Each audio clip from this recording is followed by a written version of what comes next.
তেহরানের আকাশে তখনও ধোঁয়া, বিকেল গড়িয়ে সন্ধ্যা নামছে, আর এদিকে ধ্বংসস্তূপের পাশে দাঁড়িয়ে এক নারীর কান্না শোনা যাচ্ছে।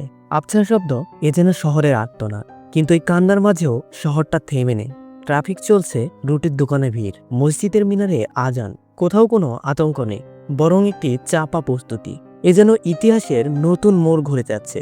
ঠিক সেই সময় ইরানের সর্বোচ্চ নেতা আয়াতুল্লাহ আল খামেনি হাজির হলেন রাষ্ট্রীয় টেলিভিশনে।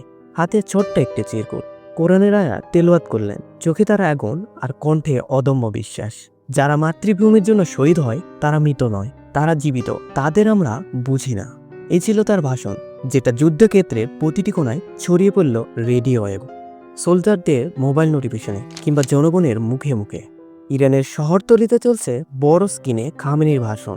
৮০ বছরের বৃদ্ধ হোক কিংবা ১৬ বছরের কিশোর, সবাই দাঁড়িয়ে আছে। কেউ কাঁদছে, আবার কেউ শপথ গ্রহণ করছে। এ যুদ্ধ কেবল ভূখণ্ড রক্ষার নয়, আত্মার লড়াইও বটে। ক্যামেরা আস্তে আস্তে জুম আউট হচ্ছে, ফোকাস করে তেহরানের মিনারে। আর মিনারের উপরেই পথ করে উঠছে ইরানের পতাকা।